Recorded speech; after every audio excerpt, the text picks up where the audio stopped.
నమస్కారం. ఈరోజు మనము చర్చించుకోబోయేటువంటి అంశం బ్రిటిష్ వ్యతిరేక తిరుగుబాటు. ఇవి 1763 నుండి 1856 సంవత్సరాల మధ్య బ్రిటిష్ వారికి వ్యతిరేకంగా జరిగినటువంటి తిరుగుబాట్లు. ఈ తిరుగుబాట్ల గురించి మనము ఈరోజు చర్చించుకుందాం. అయితే 1763 నుంచి 1956 మధ్య వరకు ఈ లిమిటెడ్ పీరియడ్లో బ్రిటిష్ వారికి వ్యతిరేకంగా జరిగినటువంటి కొనసాగిన ప్రతిఘటన అనేది, అంటే వారికి వ్యతిరేకంగా జరిగినటువంటి తిరుగుబాట్లు ఏవైతే ఉన్నాయో అవి 3 రకాలుగా జరిగినాయి. దాంట్లో మొదటిది సివిల్ తిరుగుబాట్లు, రెండవది గిరిజన తిరుగుబాట్లు, మూడవది సిపాయిల తిరుగుబాట్లు. అయితే ముందుగా సివిల్ తిరుగుబాట్లను తీసుకున్నట్లయితే మనకి సివిల్ అంటేనే భూమికి సంబంధించినటువంటి సివిల్ తిరుగుబాటు. భూమి శిస్తు వసూలు చేసుకోవడానికైనా, భూమి శిస్తు అంతకుముందు భూమి శిస్తు నుంచి కట్టడం నుంచి మినహాయింపు పొందినటువంటి వారికి భూమి శిస్తు కట్టడము వసూలు చేస్తూ ఏమైనా చట్టాలు చేసినప్పుడు వాళ్ళు వ్యతిరేకించడం అనేది సివిల్ తిరుగుబాట్ల కిందికి వస్తుంది. నెక్స్ట్ గిరిజన తిరుగుబాట్లు. ఇవంతా గిరిజనులు అంటేనే ట్రైబల్, కొండలు, తర్వాత ఊరికి బయట లేకపోతే ఏజెన్సీ ప్రాంతాల్లో ఉండేటువంటి వాళ్ళు గిరిజనులు. అయితే ఈ కొండ గుట్టలలో వాళ్ళు వ్యవసాయం చేసుకోవడము, పంట మార్పిడి వ్యవసాయం కాకపోతే పోడు వ్యవసాయం ఇలాంటివి చేసుకుంటూ ఉండేవారు. అంటే ఎవరు పట్టించుకోనటువంటి భూములను వీరు వ్యవసాయం చేసుకునేవారు. ఒకానొక కాలంలో బ్రిటిష్ వారు అందరి నుంచి పన్నులు వసూలు చేయడం స్టార్ట్ చేసిన తర్వాత గిరిజనులను కూడా వదలలేదు. అంటే ఆ కొండ గుహలలో వాళ్ళు చేసుకునేటువంటి ఆ కొండ ప్రాంతాల్లో కూడా వీరు పన్నులు కట్టమని ఫోర్స్ చేసినారు. దానికి వ్యతిరేకంగా మనకి గిరిజనులు తిరుగుబాటు అనేది చేసినారు. తర్వాత సిపాయిల తిరుగుబాట్లు. మనకు తెలుసు, సిపాయిల జీతభత్యాల్లో తేడాలు కావచ్చు, లేకపోతే సిపాయిలు ఎన్ఫీల్డ్ రైఫిల్ అని కొత్త రకం తూటాలను ప్రవేశపెట్టడము, బ్రిటిష్ వాళ్ళనేమో సిపాయిలలో వాళ్ళని ఆర్మీలు, తర్వాత భారతీయ ఆర్మీ అయితేనేమో సిపాయి అని పిలవడం, అలా జీతభత్యాల్లో తేడా దగ్గర నుంచి మొత్తము అన్నిట్లలో తేడా చూపడం వల్ల సిపాయిల తిరుగుబాట్లు అనేవి వచ్చినాయి. ముందుగా మనము సివిల్ తిరుగుబాట్లను గురించి తీసుకున్నట్లయితే, సివిల్ తిరుగుబాట్లు తూర్పు భారతదేశంలో సంభవించినటువంటి సివిల్ తిరుగుబాట్లను గురించి తీసుకున్నట్లయితే వాటిలో మొదటిది సన్యాసుల తిరుగుబాటు. 1763 నుండి 1800 సంవత్సరాల మధ్య వచ్చింది. తర్వాత చూర్ తిరుగుబాటు 1799లో వచ్చింది. నెక్స్ట్ దల్బం తిరుగుబాటు, ఇది 1769 నుండి 1774 మధ్య వచ్చింది. ఆ తర్వాత రంగాపూర్ తిరుగుబాటు, ఇది 1783లో వచ్చింది. నెక్స్ట్ బిష్ణుపూర్ తిరుగుబాటు, ఇది 1789లో వచ్చింది. పాయికుల తిరుగుబాటు 1804, 1817 మధ్య వచ్చింది.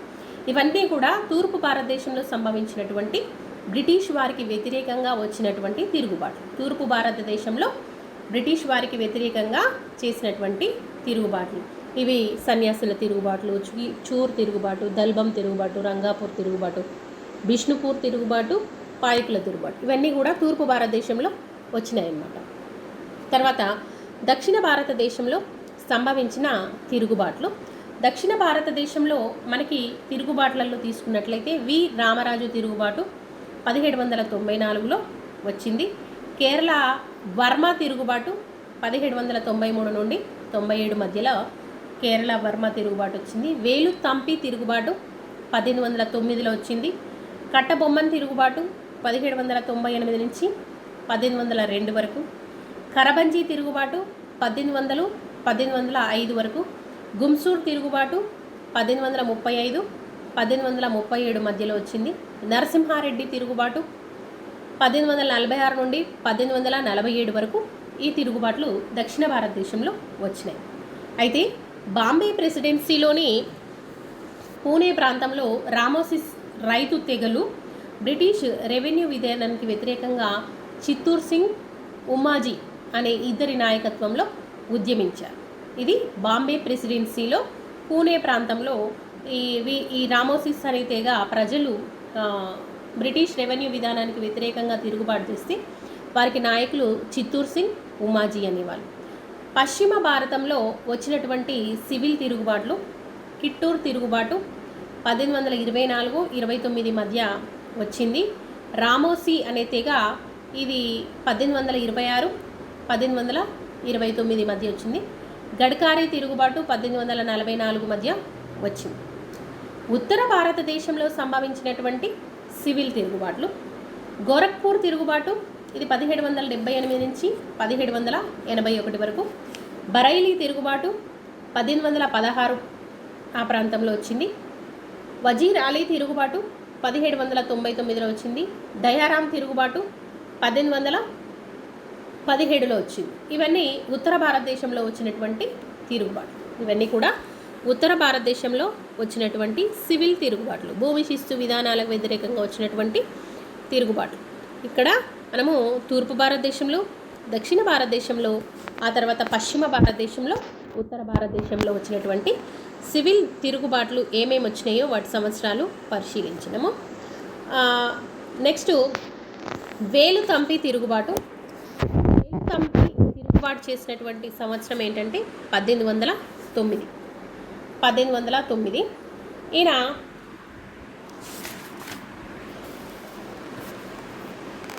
వేలుతంపి తిరుగుబాటు 1809లో వచ్చింది. వేలుతంపి ఎవరు అంటే తిరువాన్కూర్, కేరళలో తిరువాన్కూర్ ప్రాంతానికి చెందినటువంటి వాడు అనమాట. నాటి తిరువాన్కూర్ దివాను ఎవరంటే జయంతన్ నంబూరి అనే ఆయన తిరువాన్కూర్ ప్రాంతానికి దివాన్. ఈ దివాన్ నంబూరి రాజదర్బార్లో తన చెప్పు చేతులతో ఉండే ఒక ఆంతరంగిక వర్గం ద్వారా ప్రజలను అనేక బాధలకు గురి చేస్తుండేవారు. దివాన్ అయినటువంటి జయంతన్ నంబూరి ఆయన చెప్పు చేతుల్లో ఉండేటువంటి ఒక ఆంతరంగిక వర్గం ద్వారా ప్రజలందరినీ చిత్రవధకు చేస్తూ ఉండేవాడు అనమాట. ఇక్కడ ఆనాడు తహసీల్దార్గా వేలుతంపి ఉన్నాడు. పీడిత ప్రజలతో కలిసి వాంచినాడు నుండి తిరువాన్కూర్ వచ్చి దివాను దుష్పరిపాలనను రాజు దృష్టికి తీసుకొస్తాడు. ఇక్కడ దివాను నంబూరి, జయంతన్ నంబూరి అనే ఆయన ఒక ఆంతరంగిక వర్గాన్ని ఏర్పాటు చేసుకొని ప్రజలను చిత్రవధ గురి చేస్తుంటాడు. అక్కడ తహసీల్దార్గా ఉండేటువంటి వేలుతంపి ఈ పీడిత ప్రజలని కలిసి వాంచినాడు నుండి తిరువాన్కూర్ వచ్చి అక్కడ రాజును కలిసి వారి యొక్క దుష్పరిపాలన గురించి వారి దృష్టికి తీసుకొని వస్తాడు. ఆ తర్వాత తిరువాన్కూర్ రాజు దివాను జయంతన్ నంబూర్ని తీసేసి, అంటే పదవి నుంచి తొలగించి వేసి వేలుతంపిని దివాన్గా నియమిస్తాడు. తిరువాన్కూర్ రాజు దృష్టికి ఎవరు తీసుకొచ్చారు అంటే వేలుతంపి తీసుకొచ్చినాడు. ఈ వేలుతంపి ఎవరు అంటే దివాన్ జయంతన్ నంబూరి ఒక ఆంతరంగిక వర్గాన్ని ఏర్పాటు చేసుకొని ఆయన చిత్రవధ చేస్తున్నాడు కాబట్టి అదంతా చూసి భరించలేక పీడిత ప్రజలతోటి వచ్చి రాజు దృష్టికి తీసుకొచ్చి వచ్చినటువంటి వాడు వేలుతంపి. మరి ఈ వేలుతంపిని మరి దివాన్గా నియమించుకుంటాడు రాజు, అంటే తిరువాన్కూర్ రాజు. ఆనాటి తిరువాన్కూర్ బ్రిటిష్ రెసిడెంట్ ఎవరంటే మెకాలే. దివాన్ వేలుతంపికి రెసిడెంట్ మెకాలేకి మధ్య విభేదాలు తలెత్తడంతో వేలుతంపి బ్రిటిష్ వారికి వ్యతిరేకంగా తిరుగుబాటు చేస్తాడు. ఇక్కడ ఎవరెవరికి పడలేదు అంటే వేలుతంపికి అక్కడ బ్రిటిష్ రెసిడెంట్గా ఉండేటువంటి మెకాలేకి మధ్య వైరుధ్యం వస్తుంది. ఈ వైరుధ్యం వలన వేలుతంపికి బ్రిటిష్ వారికి మధ్య, అంటే బ్రిటిష్ రెసిడెంట్ ఎవరంటే అక్కడ మెకాలే, వీరిద్దరి మధ్య వైరుధ్యం వస్తే వేలుతంపి బ్రిటిష్ వారికి వ్యతిరేకంగా తిరుగుబాటుని ప్రారంభిస్తారు. 1808వ సంవత్సరంలో కొచ్చిన్ వద్ద రెసిడెంట్ మెకాలే పైన హత్యాయత్నం చేయడంతో తిరుగుబాటు ప్రారంభము. 1808లో రెసిడెంట్ అయినటువంటి మెకాలే పైన తిరుగుబాటు చేయడంతో నాటి వేలుతంపికి బ్రిటిష్ వారికి మధ్య వైరుధ్యం ఉంది. మరి 1808లో కొచ్చిన్ వద్ద మెకాలే పైన హత్యాయత్నం చేస్తారు. దాంతో వారికి వీరికి మధ్య తిరుగుబాటు అనేది ప్రారంభం అవుతుంది. 1809లో బ్రిటిష్ వారికి తిరువాన్కూర్ సైన్యానికి మధ్య క్విలన్ అనే యుద్ధం జరుగుతుంది. ఈ యుద్ధంలో ఓటమి చెందినటువంటి వారు తిరువాన్కూర్ రాజు. ఈ యుద్ధంలో తిరువాన్కూర్ రాజు ఓటమి చెందుతాడు. ఓటమిని అంగీకరించి బ్రిటిష్ వారితోటి సంధి కూడా చేసుకుంటాడు. తర్వాత సంధి ప్రకారం తిరువాన్కూర్ రాజు వేలుతంపిని, అంతకుముందు నంబూరి దివాన్ తీసేస్తాడు కదా, జయంతన్ నంబూర్ని తీసేసి వేలుతంపిని పెట్టుకుంటాడు. ఇప్పుడు ఈయన యుద్ధంలో ఓడిపోయినాడు కాబట్టి మళ్ళీ వేలుతంపిని కొనసాగించడానికి వీల్లేదు. కాబట్టి ఈ వేలుతంపిని దివాన్ పదవి నుంచి తొలగించి షరతులతో కూడినటువంటి సంధి చేసుకొని ఉమ్మిన తంబి అనే ఒక కొత్త దివాన్ని పెట్టుకుంటాడు. ఉమ్మిన తంబి. తదుపరి బ్రిటిష్ వారు వేలుతంపిని పట్టుకొని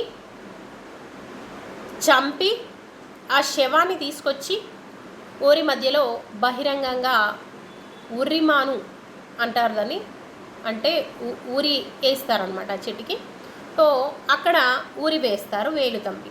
అంటే ఎందుకు చనిపోయిన తర్వాత ఊరి వేస్తారు అంటే, ఆనాడు బ్రిటిష్ వారికి వ్యతిరేకంగా తిరుగుబాటు చేయాలన్న ఆలోచన ఇంకొకటికి రావద్దు. బ్రిటిష్ వారికి వ్యతిరేకంగా తిరుగుబాటు చేయాలన్న ఆలోచన రావద్దు.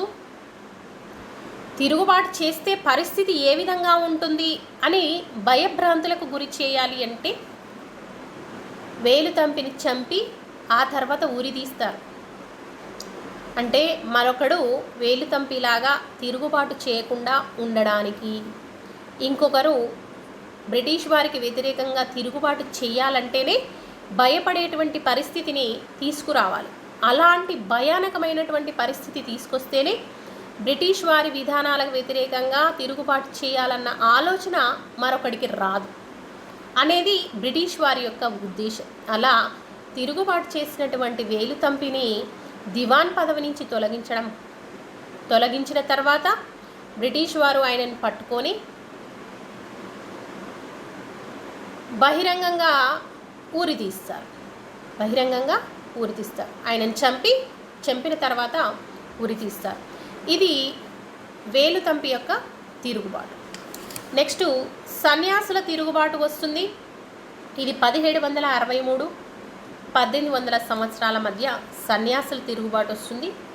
దీనికి ముఖ్య కారణం బ్రిటిష్ వారి నిరంకుశ పాలన. ఈ తిరుగుబాటు బెంగాల్లో వస్తుంది. బెంగాల్లో బ్రిటిష్ పాలనలో ఈ తిరుగుబాటు ఆరంభమైనది. బంకిం చంద్ర చటర్జీ తాను రాసినటువంటి ఆనందమఠ్ నవలలో ఈ సన్యాసుల తిరుగుబాటు గురించి రాస్తాడు. ఈ ఆనందమఠ్ నవల 1882లో రాయబడింది. మనకు తెలుసు, మనము రోజు పాడుకునేటువంటి వందే మాతర గేయము ఆనందమఠ్ నవలలోను. ఈ బంకిం చంద్ర చటర్జీ ఆనందమఠ్ నవలలో సన్యాసుల తిరుగుబాటు గురించి రాస్తాడు.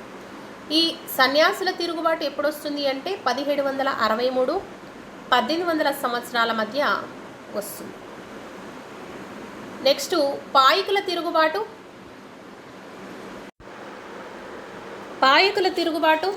ఇది 1817 1818 మధ్యలో వచ్చింది. ఇది వచ్చినటువంటి ప్రదేశము ఒరిస్సా. నాయకుడు జగబంధు విద్యాధర మహాపాత్ర అనే ఆయన దీనికి నాయకుడు. 1803లో ఒరిస్సా ఈస్ట్ ఇండియా కంపెనీకి పాదాక్రాంతం అయిపోతుంది. 1803లో ఈస్ట్ ఇండియా కంపెనీ ఒరిస్సాను ఆక్రమించుకుంటుంది. అయితే స్థానిక అధికారులు మాత్రం బ్రిటిష్ అధికారాన్ని గుర్తించలేదు. పాయకులని పిలవబడే వీరు అంటే స్థానిక భూస్వామ్య సైన్యం, భూస్వామ్య వర్గం ఏదైతే ఉందో అది. సో స్థానికంగా ఉండేటువంటి భూస్వాములు సైన్యాన్ని పొంచి పోషిస్తారు కదా. సో వారి దగ్గర ఉండేటువంటి స్థానిక భూస్వామ్య సైన్యాన్ని పాయకులు అంటారు. రాజుకు వీరు మిక్కిలి విధేయులుగా ఉండేవారు. మహారాష్ట్రుల పాలనలో పాయకులు సైనిక పోలీసు విధులను నిర్వహించేవారు. అంటే రాజులు పరిపాలించినప్పుడు మహారాష్ట్రుల కాలంలో మహారాష్ట్రులు పరిపాలిస్తున్నప్పుడు వీరు కొంత సైన్యాన్ని పెంచి పోషించడం, మరి వీరికి రాజు దగ్గర కూడా మంచి గౌరవ మర్యాదలు ఉండేవి, వీరిని బాగా చూసుకునేటువంటి వారు. ఇలా వీరు సైన్యాన్ని పెంచి పోషించినందుకు గాను వీరికి ఆ సైన్యాన్ని పోషించుకోవడం కోసం కొంచెం భూమిని ఇవ్వడం జరిగింది. ఆ భూమి మీద వచ్చినటువంటి ప్రతిఫలంతో సైన్యాన్ని పెంచి పోషించేవారు. ఈ సైన్యాన్ని యుద్ధ సమయాల్లో రాజుకు సహకరించేవారు. మరి సైన్యం అనేది యుద్ధాల్లో చాలా అవసరం కాబట్టి ఆ సైన్యాన్ని పాయకులు పోషిస్తున్నారు కాబట్టి వారంటే రాజుకు అమితమైనటువంటి ఇష్టం ఉండేది. పాయకులకు కూడా వాళ్ళు రాజు మీద విపరీతమైనటువంటి అభిమానంతో ఉండేవారు, గౌరవ మర్యాదలతో ఉండేవారు. వారు ఇలాంటి భూమి మీద శిస్తు చెల్లించిన అవసరం లేకుండా ఉండేది. అంటే శిస్తుని మినహాయింపు వీరికి దొరికింది. ఎప్పుడైతే ఒరిస్సాని ఈస్ట్ ఇండియా కంపెనీ ఆక్రమించుకుందో, బ్రిటిష్ వారు ఆ భూములని తీసుకున్నారో, ఆ భూములను తమ ఆధీనంలోకి తీసుకోగానే ఇతరులతో సమానంగా ఈ భూములపై కూడా పన్ను విధించడం జరిగింది. అంటే వేరే వాళ్ళు ఏ విధంగా అయితే పన్ను కడతారో మీరు కూడా అదే విధంగా పన్ను కట్టాలి. అయితే ఇక్కడ కోపం దేనికి అంటే మహారాష్ట్రులు పరిపాలిస్తున్నప్పుడు వీరు సైన్యాన్ని పోషించడం, వీళ్ళ సైన్యం పోలీసు విధులు, సైనిక విధులు ఇలాంటివి చేయడం, పాయకులకు రాజుల దగ్గర మంచి గౌరవ మర్యాదలు ఉండడం, వీరికి భూమి చేసుకున్నందుకు గాను శిస్తు కట్టకుండా ఉండడం, ఇలాంటి మినహాయింపులన్నీ ఉంటుండే. ఎప్పుడైతే బ్రిటిష్ వారు ఒరిస్సాని ఆక్రమించుకున్నందుకు ఇక్కడి నుంచి వెళ్ళి అంటే భూమి శిస్తు కట్టమని ఫోర్స్ చేయడం జరిగింది. దీంతో 1817 మార్చిలో జగబంధు విద్యాధర మహాపాత్ర అనే ఒక వ్యక్తి నాయకుని నాయకత్వంలో బ్రిటిష్ వారికి వ్యతిరేకంగా తిరుగుబాటు చేశారు. తర్వాత 1825 సంవత్సరంలో జగబంధు విద్యాధర బ్రిటిష్ వారికి లొంగిపోయి నెలకి 150 రూపాయల భరణం తీసుకోవడానికి ఒప్పుకున్నాడు. నాయకుడు లేని ఉద్యమం ఏదైనా నీరు గారిపోతుంది. ఎప్పుడైతే జగబంధు విద్యాధర లొంగిపోయినాడో బ్రిటిష్ వారికి, ఉద్యమం కూడా అణిచివేస్తారు బ్రిటిష్ వారు. తర్వాత ఇలా పాయకుల తిరుగుబాటు అనేది వీరు అణిచివేశారు. నెక్స్ట్ గడ్కారీ తిరుగుబాటు 1844లో వచ్చింది. ఇది కొల్హాపూర్లో వచ్చింది. అంటే మహారాష్ట్రలో ఉండేటువంటి కొల్హాపూర్. ముఖ్య నాయకుడు బాలాజీ అహిరేకర్. కారణం ఏంటంటే భూమి శిస్తు విధానాలు. సివిల్ తిరుగుబాట్లన్నీ కూడా భూమి శిస్తు విధానాలకు వ్యతిరేకంగా వచ్చినవి. గడ్కారీలు మహారాష్ట్రలో 1837 సంవత్సరంలో కొల్హాపూర్ రాజు షహాజీ అనే ఆయన మరణించగా రాజు అయినటువంటి నాలుగవ శివాజీ మైనర్ కావడంతో రాజ్య వ్యవహారాలను నిర్వహించడానికి బ్రిటిష్ వారు దాజీ కృష్ణ పండితుడని మంత్రిగా నియమించారు. ఇక్కడ శివాజీ అనే ఆయన 4వ శివాజీ మైనర్, చిన్న పిల్లవాడు. రాజ్య వ్యవహారాలను నిర్వహించడానికి బ్రిటిష్ వారు దాజీ కృష్ణ పండితుడు అనే ఆయనని మంత్రిగా నియమిస్తారు. గడ్కారీలు మహారాష్ట్ర దుర్గాలలో సైనికులుగా పనిచేసేవారు. గడ్కారీలు మహారాష్ట్ర దుర్గాలలో సైనికులుగా పనిచేసేవారు. వీరి సైనిక సేవల దృష్ట్యా కొంత భూమి ఇవ్వబడింది. ఎలాగైతే జమీందారీ విధానంలో వాళ్ళకి సైన్యాన్ని పెంచి పోషించినందుకు జీతభత్యాలు కాకుండా వారికి ఒక భూమి ఇచ్చి ఆ భూమి మీద వచ్చినటువంటి ప్రతిఫలంతో సైన్యాన్ని పెంచి పోషించేలాగా ఉంటుంది.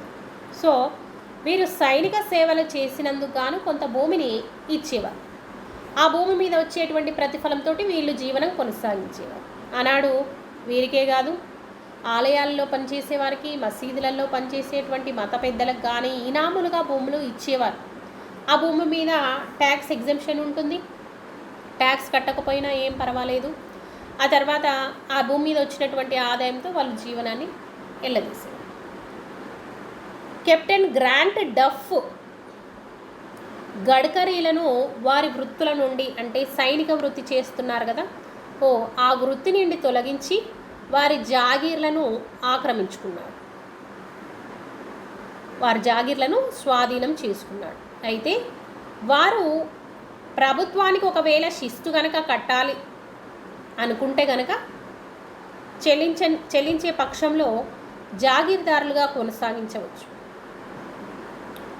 అంటే ఒకవేళ ఆయన భూములు లాక్కున్నారు కదా బ్రిటిష్ వారు, ఒకవేళ మీరు కనుక పన్నులు కట్టేటట్టయితే మిగతా వాళ్ళలాగా సరే జమీందారులలాగా కొనసాగండి అని అర్థం అన్నమాట. అలా గడ్కరీలు ఈ భూమి శిస్తు విధానానికి వ్యతిరేకంగా 1844లో తిరుగుబాటు చేశారు. 1844లో తిరుగుబాటు చేశారు. నెక్స్ట్ కేరళ వర్మ తిరుగుబాటు.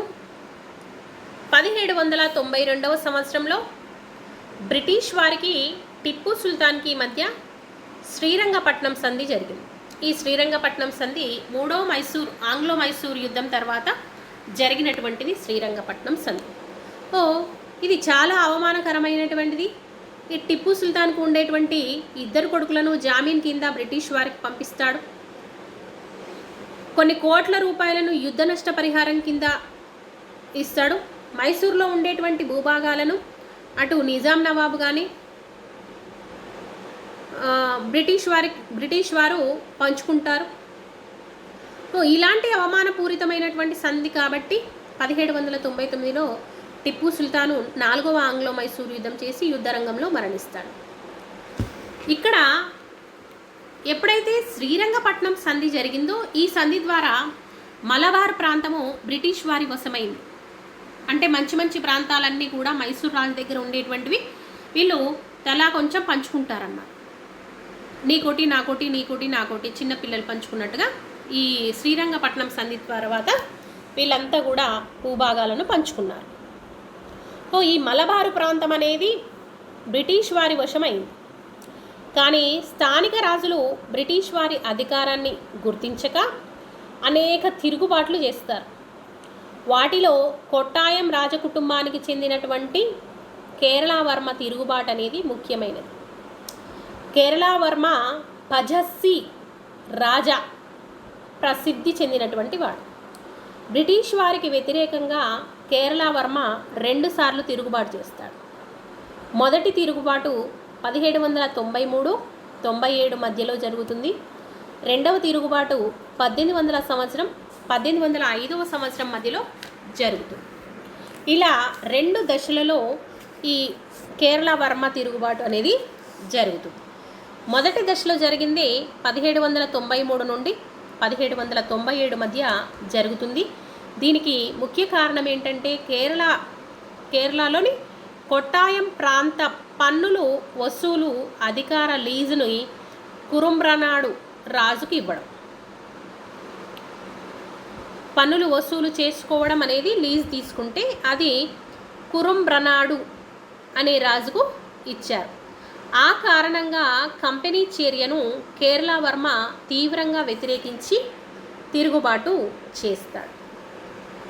ఓ ఫలితం ఏంటంటే కురుంబనాడు రాజుకి కౌలును ఇవ్వడం రద్దు చేస్తారు. కేరళ వర్మకు పన్ను వసూలు అధికారం ఇవ్వబడింది.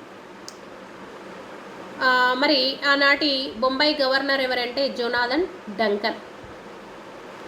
ఈ కేరళ వర్మ తిరుగుబాటు రెండవసారి తిరుగుబాటు చేస్తాడు. 1800 సంవత్సరం 1805 సంవత్సరం మధ్యలో రెండవ తిరుగుబాటు జరుగుతుంది. దీనికి ముఖ్య కారణం వయనాడు జిల్లాను ఆక్రమించుకోవడం. వయనాడు ఇప్పుడు రాహుల్ గాంధీ కాన్స్టిట్యున్సీ. వయనాడు ప్రాంతాన్ని వీరు బ్రిటిష్ వారు ఆక్రమించుకున్నారు. ఈ తిరుగుబాటులో కేరళ వర్మకు సహకరించినటువంటి వారు కుంగన్ నాయర్, తలక్కల్ చందు, నంబియార్, శంకరన్ నంబియార్ అనేవారు కేరళ వర్మకు సహకరిస్తారు. తిరుగుబాటు సమయంలో మలబార్లో బ్రిటిష్ సైన్యానికి నాయకత్వం వహించింది ఆర్థర్ వెల్లస్లీ. బ్రిటిష్ వారి సైన్యానికి నాయకత్వం వహించింది ఆర్థర్ వెల్లస్లీ. ఈయన వెల్లస్లీ యొక్క సోదరుడు అనమాట. 1805 నవంబర్ 30న కేరళ వర్మ చనిపోవడంతో ఈ కేరళ వర్మ తిరుగుబాటు అనేది సమసిపోతుంది, అంటే ముగిసిపోతుంది అన్నమాట. నెక్స్ట్ దయారాం తిరుగుబాటు. సివిల్ తిరుగుబాట్లలో దయారాం తిరుగుబాటు ఇది అలీగర్ జిల్లాలలో వచ్చింది. దీని కాలం 1814 1817. ప్రదేశము అలీగర్ జిల్లా. దీనికి ముఖ్య నాయకుడు దయారాం. కారణం కూడా శిస్తుల కోసమే, భూమి శిస్తు విధానాలకు వ్యతిరేకంగా వచ్చింది. నెక్స్ట్ కట్టబొమ్మన తిరుగుబాటు.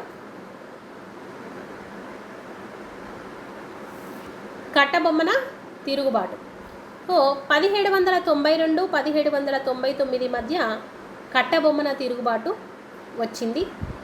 ప్రదేశం తిరునల్వేలి, తమిళనాడులోని తిరునల్వేలి అనే ప్రాంతంలో ఈ కట్టబొమ్మన అనే ఆయన వీరపాండ్య వంశానికి చెందినటువంటి వాడు. ఈ కట్టబొమ్మన బ్రిటిష్ వారి విధానాలకు వ్యతిరేకంగా తిరుగుబాటు చేస్తాడు. బ్రిటిష్ అధికారాన్ని తిరస్కరించి, దీనికి ప్రతిఫలం ఏంటంటే కట్టబొమ్మనను ఉరి తీస్తారు. 1799 అక్టోబర్ 16న కాయత్తర్ వద్ద కట్టబొమ్మనను బ్రిటిష్ వారు ఉరి తీశారు. ఇది కట్టబొమ్మ గురించి. నెక్స్ట్ కిట్టూరు చెన్నమ్మ తిరుగుబాటు తీసుకున్నట్లయితే 1824 1829. ఇక్కడ ప్రదేశము 1800 కర్ణాటకలో వచ్చింది. 1824 1829 మధ్య. ముఖ్య కారణం బ్రిటిష్ ఆక్రమణకు వ్యతిరేకంగా వచ్చింది. 1788లో చెన్నమ్మ గారు జన్మించారు. కర్ణాటక రాష్ట్రంలోని బెల్గాం జిల్లాలో కిత్తూరు అనే ప్రాంత పాలకుడైనటువంటి దేశాయ్ మల్ల సర్జనతో ఈమెకు పెళ్ళవుతుంది. దేశాయ్ మల్ల సర్జన అనే ఆయనతోటి ఈయన కిత్తూరు ప్రాంతానికి రాజు. ఈ రాజ్య పాలకుడు కాబట్టి ఈమె రాణి అవుతుంది, కిత్తూరు రాణి. కిత్తూరు దంపతుల యొక్క కుమారుడు అనారోగ్యంతో మరణిస్తాడు. శివలింగ రుద్రప్ప అనే బాలుణ్ణి దత్తత తీసుకొని వారసుడిగా ప్రకటించుకుంటారు. 1824 సెప్టెంబర్ 11న శివలింగ రుద్ర దేశాయ్ వారసులు లేకుండానే మరణిస్తాడు. అంటే కిట్టూరు చెన్నమ్మ యొక్క కుమారుడు వారసులు లేకుండా చనిపోతాడు.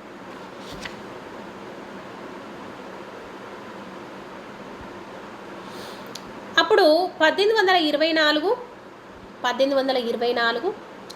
అక్టోబర్ 21న రాణి చెన్నమ్మకు బ్రిటిష్ వారికి మధ్య యుద్ధం జరుగుతుంది. ఈ యుద్ధంలో రాణి చెన్నమ్మను బ్రిటిష్ వారు బంధిస్తారు.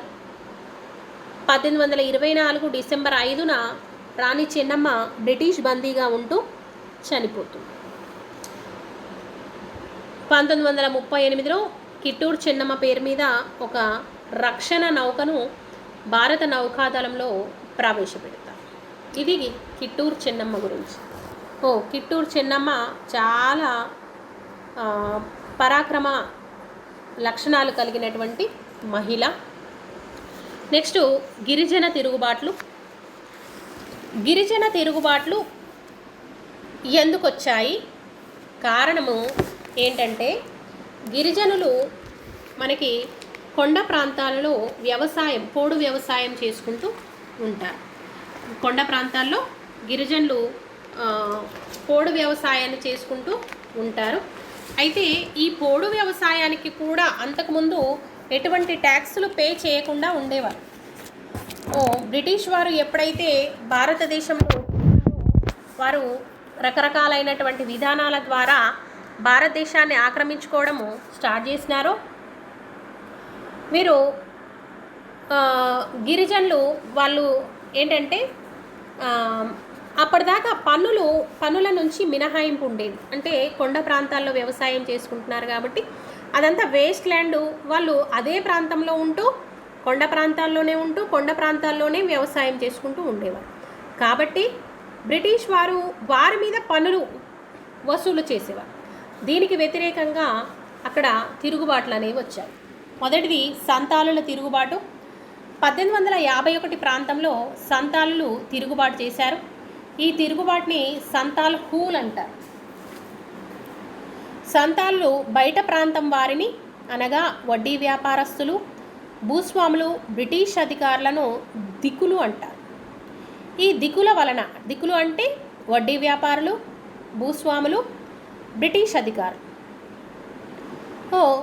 వీరి దిక్కుల వలన సంతాలులు బిచ్చగాళ్ళుగా, దొంగలుగా, తాగుబోతులుగా మారుతున్నారని సంతాలులు భావించారు. వీరు రాజమహల్ కొండల ప్రాంతానికి చెందినటువంటి వారు. జూన్ 30, 1851లో బాఘానిధి అనే గ్రామంలో 400 గ్రామాలకు చెందిన 6000 మంది సంతాలులు అంటే గిరిజనులు సమావేశమై తిరుగుబాటుని ప్రారంభించారు. వీరి నాయకులు ఎవరంటే సిధు కన్హా అనే వాళ్ళు వీరికి నాయకులు. వీరి నాయకత్వంలో తిరుగుబాటుదారుల సంఖ్య 6000 నుండి 60,000కు చేరుకుంది. వీరు మహాజనులను, జమీందారులను, పోలీస్ స్టేషన్లను, రైల్వే స్టేషన్లను, పోస్టాఫీస్లను ముట్టడించారు. అంటే సంతాలు సిధు కన్హాలు ఆంగ్ల ప్రభుత్వం అతి కష్టం మీద ఈ సిధు కన్హులను ఈ తిరుగుబాటుని అణిచివేసింది. కాల్పులలో సిధు చనిపోగా కన్హు జైలు పాలయ్యాడు. ఆంగ్ల ప్రభుత్వం సంతాలులని ఒక స్పెషల్ పరగనగా వీళ్ళ ప్రాంతాన్ని పరిగణించింది. దీంతో నాయకులు చనిపోయినారు కాబట్టి ఈ ఉద్యమము కొలాప్స్ అయిపోతుంది. నెక్స్ట్ ముండాల తిరుగుబాటు. వీరు రాంచీ ప్రాంతానికి చెందినటువంటి వారు. దక్షిణ ప్రాంతంలో నివసించేవారు. ముండాలు తమ నాయకుడైన సర్దార్ ఆధ్వర్యంలో సమిష్టి భూకమత విధానాన్ని అవలంబించారు. దిక్కులు చిన్నగా వీటిని వశపరుచుకున్నారు. దిక్కులు అంటే వడ్డీ వ్యాపారస్తులు, భూస్వాములు. చిన్నగా అప్పులు ఇచ్చినట్టు ఇచ్చి భూములన్నింటినీ కూడా లాగేసుకున్నారు. బిర్సా ముండా అనే నాయకుని నాయకత్వంలో వీరు బ్రిటిష్ వారిని ఎదిరించినారు.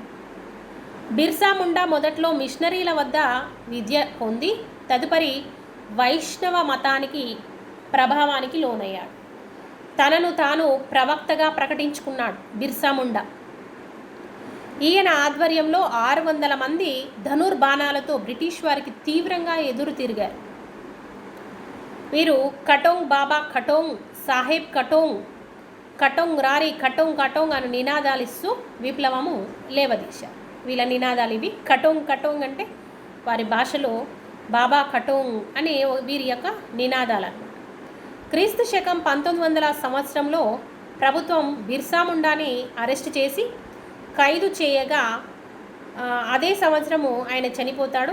బ్రిటిష్ ప్రభుత్వము చోటా నాగపూర్ టెనెన్సీ యాక్ట్ 1908లో ప్రవేశపెడుతుంది. ఇలా వెట్టి చాకిరిని నిషేధించి ముండాలకు కొన్ని హక్కులను ప్రసాదించింది. నెక్స్ట్ నాగా అనే జాతికి చెందినటువంటి తిరుగుబాటు. వీరు రక్తపాత యుద్ధాలలో ఆరితేరినటువంటి వాళ్ళు. 1832 1850 మధ్యలో ఈ నాగాలు అనేవారు తిరుగుబాటు చేశారు. 1851లో అస్సాం మైదాన ప్రాంతాలలో గల పట్టణాలపై వీరు 22 సార్లు దాడులు జరిపారు. నాగాలు వీళ్ళంతా గిరిజనులు. 1875లో నాగాలు కెప్టెన్ బఫ్లర్ను వీరి యొక్క అనుచరులు చంపేస్తారు. ప్రభుత్వం నాగాలతోటి ఒప్పందం చేసుకుంది.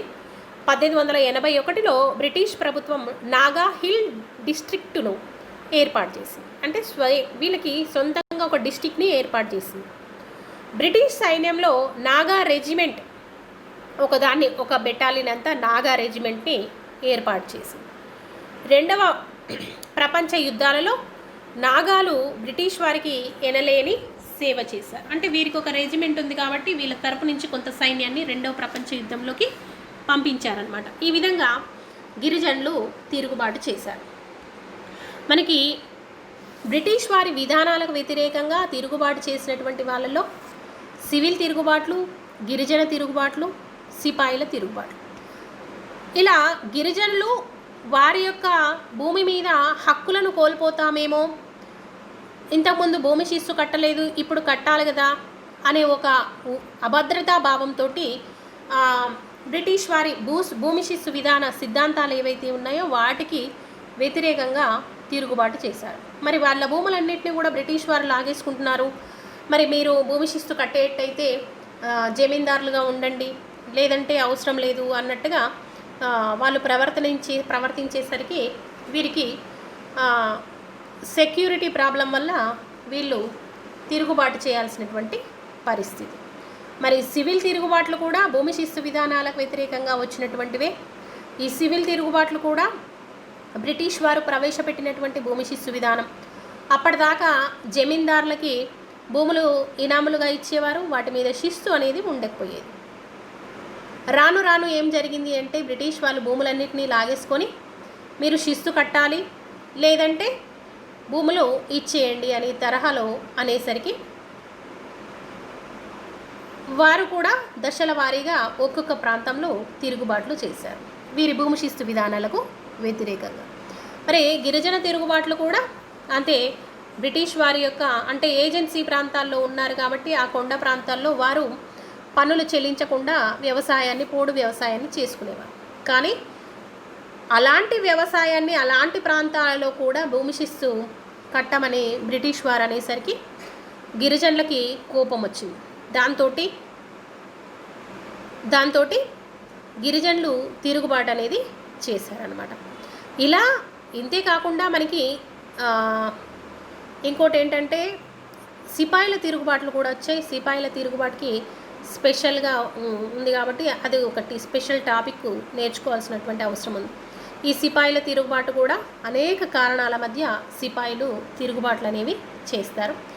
ఇలా 3 దశలుగా సివిల్ తిరుగుబాట్లు, గిరిజనుల తిరుగుబాట్లు, ఆ తర్వాత మనకి సిపాయిల తిరుగుబాట్లు అనేవి 3 దశలుగా జరిగాయి. ఇంకా రైతులు కూడా తిరుగుబాట్లు చేశారు. నీలిమందు రైతులు, అలా మనకి కోలులు అనేవాళ్ళు, ఇలా రకరకాలుగా రైతాంగ తిరుగుబాట్లు అనేవి తర్వాత చూద్దాం. ఇవి మనకి బ్రిటిష్ వారి భూమి శిస్తు విధానాలకు వ్యతిరేకంగా జరిగినటువంటి చర్యలు అన్నమాట. సో వారి చర్యలను అంటే వీరు చేసినటువంటి తిరుగుబాట్లను బ్రిటిష్ వారు ఏ విధంగా అణిచివేశారు, వారి ఉక్కుపాదం మోపి వేలు తంపి అనే ఎవరైతే ఉద్యమకారులు ఉన్నారో చంపేసిన తర్వాత కూడా ఉరి తీశారు. అంటే ఇంకా వేరే వాళ్ళు ఎవరు కూడా బ్రిటిష్ వారికి వ్యతిరేకంగా తిరుగుబాటు చేయకుండా అనమాట, చంపి ఊరి తీయడం. అంటే అవతలి వారికి భయభ్రాంతులను కల్పించడం అనేది బ్రిటిష్ వాళ్ళ యొక్క ఉద్దేశం. ఇంకా ఎవరు కూడా బ్రిటిష్ వారికి వ్యతిరేకంగా తిరుగుబాటు చేయకూడదు, వారి విధానాలకు వ్యతిరేకంగా వారికి నో అని చెప్పడం అనేది నచ్చదు. సో అలా బ్రిటిష్ వారికి వ్యతిరేకంగా ఎలాంటి వ్యతిరేక విధానాలు కానీ వ్యతిరేక తిరుగుబాట్లు కానీ ఏవి కూడా ఉండకూడదు.